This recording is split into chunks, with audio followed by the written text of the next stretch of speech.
کسی نے کہا بھائی قربانی کرنا ضروری تھوڑی ہے، آپ اس کی رقم کسی غریب کو دے دو، کسی فقیر کو دے دو، یہ کوئی مسلمان نہیں کر سکتا؟ سوال یا اعتراض یہ لبرل کرتے ہیں، ہر سال قربانی، ہر سال اتنے جانور ذبح ہوتے ہیں، ہر سال اتنے جانوروں پر ظلم ہوتا ہے، معاذ اللہ ثم معاذ اللہ۔ یہ ظلم نہیں ہے بلکہ عین حکمت کا تقاضا ہے۔ جیسے کہ میں نے آیت مبارکہ میں پڑھا، اللہ فرماتا ہے ہم نے ہر امت کے لیے قربانی رکھی، ہر امت کے لیے قربانی رکھی۔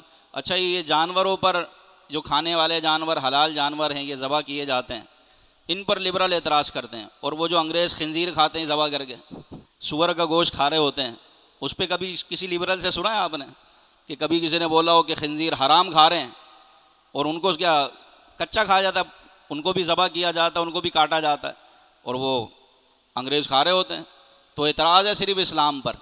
تو قرآن پاک میں اللہ تعالیٰ نے فرمایا کہ فَصَلِّ لِرَبِّكَ وَانْحَرْ، اپنے رب کے لیے قربانی کرو، اپنے رب کے لیے نماز پڑھو۔ تو رب نے جس کا حکم دیا وہ کبھی ظلم نہیں ہو سکتا، وہ کبھی ظلم ہو ہی نہیں سکتا۔ تو جن جانوروں کا گوشت کھایا جاتا ہے، جن کو ہر سال عید قربان پر ذبح کیا جاتا ہے، اس کا حکم اللہ تبارک و تعالیٰ نے دیا ہے۔ اچھا جن جانوروں کو عید پر قربان نہیں کیا جاتا، وہ روزانہ کی تعداد میں ہوٹل پہ کٹ رہے ہیں، کڑھائی بھی چل رہی ہے تو چرغا بھی چل رہا ہے تو سب چل رہا ہے، اس پر اعتراض کیوں نہیں ہے؟ روزانہ کی تعداد میں کتنی مرغیاں ذبح ہوتی ہیں ہوٹلوں پر، کتنے جانور ذبح ہوتے ہیں، تو کیا کچھ نہیں بنایا جا رہا ہوتا، سب بیٹھ کے کھا رہے ہوتے ہیں، لبرل بھی کھا رہے ہوتے ہیں، تو اس پر اعتراض کیوں نہیں ہے؟ صرف بقرعید پر اعتراض کیوں؟ اس کا مطلب اسلام پر اعتراض ہے، اسلام کے اس حکم پر اعتراض ہے۔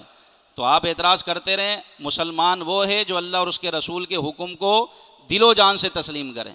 اور حدیث پاک میں آتا ہے، حدیث سنیں آپ، ایمان تازہ ہو جائے۔ حضور علیہ السلام نے ارشاد فرمایا کہ بقرعید کے دن، 10 ذی الحجہ کے دن اللہ کو خون بہانے کے علاوہ کوئی نیکی پسند نہیں ہے۔ یعنی بقرعید کے دن جو سب سے بڑی نیکی ہے وہ ہے جانور کا خون بہانا، جانور کو ذبح کرنا، جس کو استطاعت ہو، جس پر قربانی واجب ہے۔ یعنی آپ دیکھیں بقرعید میں عید کی نماز بھی ہے، تکبیر تشریق بھی ہے، تسبیحات بھی ہیں اور دیگر چیزیں بھی ہیں، عید کی نماز بھی ہے، لیکن سب سے بڑی نیکی کس کو فرمایا؟ ذبح کرنے کو، خون بہانے کو، حدیث پاک میں ارشاد فرمایا گیا۔ اور اسی طرح ارشاد فرمایا کہ ابن آدم کا پسندیدہ عمل قربانی ہے، 10 ذی الحجہ کے دن اپنے ہاتھ سے ذبح کریں اور قربانی کے سامنے موجود رہیں۔ حضور علیہ السلام نے حضرت فاطمہ کو ارشاد فرمایا، جانور ذبح کرنے لگے تو ارشاد فرمایا اپنے جانور کے پاس رہو، قریب رہو کہ اس کا خون کا قطرہ زمین پر گرنے سے پہلے اللہ کے ہاں قبول ہو جاتا ہے۔